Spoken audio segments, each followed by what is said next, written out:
Guys, for today's video, babalikan natin yung service ni GoTime about the USD time deposit. You've opened a USD time deposit account. Yay! $1 has been added to my time deposit. So, ito yung dashboard ng time deposit, new account, and then 92 days left before it matures. Basically, yun lang naman. Hindi pa nagmamature yung tinest nating time deposit before, pero ito yung gusto kong ipakita sa inyo na parang hindi siya viable na investment. Kasi di ba pag nag-time deposit ka, is nilalagay mo yung pera mo doon in return of higher interest income. So, gusto kong ipakita sa inyo na based on my experience, parang hindi siya viable na time deposit investment. Bakit? Well, samahan niyo ako pag-usapan natin yan. Sit back and let's discuss coming right up.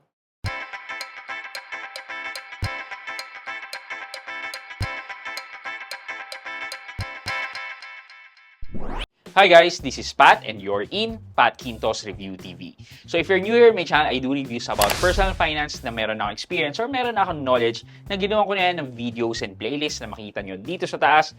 At kung bago ka dito sa channel ko, you may want to consider subscribing to my channel. Okay guys, if you haven't watched my video about GoTime USD time deposit, head over to this video. Nasa link na lang sa description box after this video para magkaroon kayo ng idea about USD time deposit. Okay. So, check natin kung kamusta na yung ating time deposit. So, open natin yung GoTime Bank. So, yan, makikita nyo, ito yung tinest nating time deposit before. So, USD time deposit yan. Nag-deposit tayo ng $1 and sabi dito, magmamature to sa November 24. That's 3 months. August 24 ko siya inopen. Ayan. And then $1 lang to test. Kung hindi nyo pa alam, itong bagong feature ni GoTime about the USD time deposit nga daw is okay sana. Katulad na lang itong time deposit na sample natin. Para magkaroon ako ng US dollar time deposit with GoTime is kailangan bumili ng US dollar sa kanila at a prevailing rate on the time na binili ko siya. Okay. So, during that time, August 24, yung $1 ay katumbas ng 58.68 pesos. So, medyo mataas pa ang exchange rate ng USD to peso. So, yung tinest natin siya, ang $1 ay yun nga katumbas ng 58.68. Kunyari, naglagay tayo ng 10,000 US dollar dito. Ang ibig sabihin nun, naglagay ako ng 586,800 pesos. O, di ba? Kung sakasakaling naglagay ako ng 500,000 dito, kamusta naman ngayon? Di ba?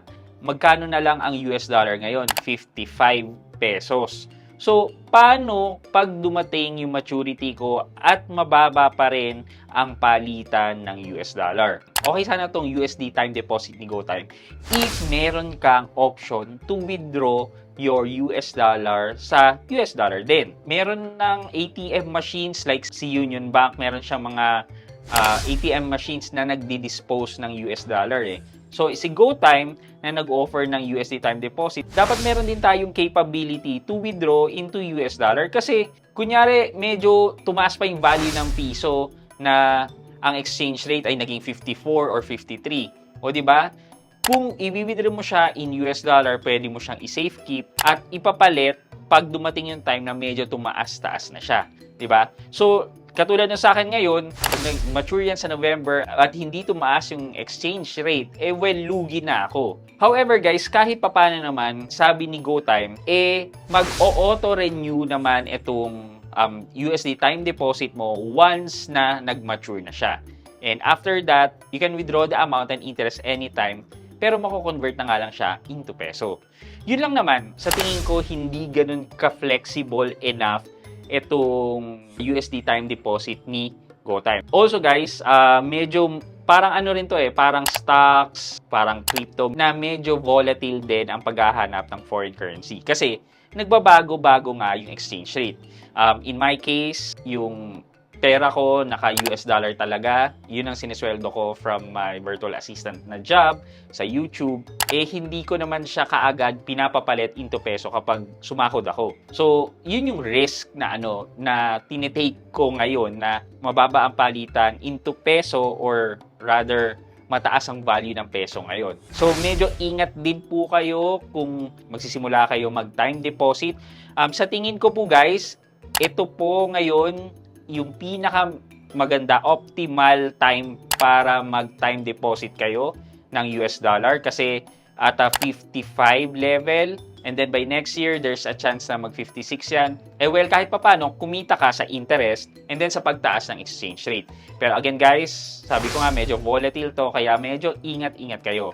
Please make sure na mag-research kayo ng mabuti before doing so kasi if in case na nga lang talaga na naglagay ako ng 10,000 US dollar dito, edi ang laking kalugihan ko na. Or possible na hindi ko mailalabas yung pera ko na 10,000 upon maturity. Kasi kapag winidraw ko yan, mako-convert into peso, edi lugi ako. Kaya para magiging naka-hostage yung pera ko dito kay GoTime. Pero kung meron si GoTime na feature na pwedeng i-withdraw yung pera mo into dollar, edi well and good, hindi ka ganun ka-bonded with GoTime. So, yun lang naman yung status ng USD time deposit ni GoTime and yung test deposit natin with GoTime. So, right now, yun nga, medyo alanganin. Pero dahil mababa ang palitan ngayon, well, I think this is the best time para bumili kayo ng dollar. Pero again, please do your own research or consult with a financial analyst para ma-minimize nyo yung mga risk. Okay, for our question of the day. So, nakita nyo na medyo volatile ang pag-i-invest din sa foreign currency.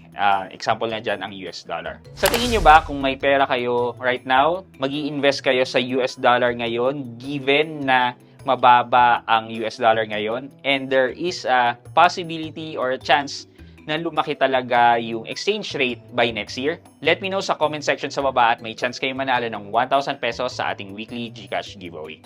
Yun lamang po for today's video, but before we end this video, mag-shoutout po muna tayo at shoutout kay at Rayanueva4334. Sabi niya, pa-shoutout po, new follower niyo po ako, hehehe.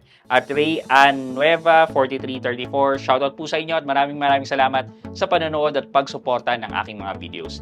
Thank you so much. I hope you like this video. Leave a thumbs up and if not, wala nang problema dyan, but continue to support me by subscribing to my channel by clicking the subscribe button and also the bell button sa tabi ng subscribe para makareceive kayo ng latest notification sa lahat ng upload ko. Again guys, this is Pat Quinto and you're in Pat Quinto's Review TV.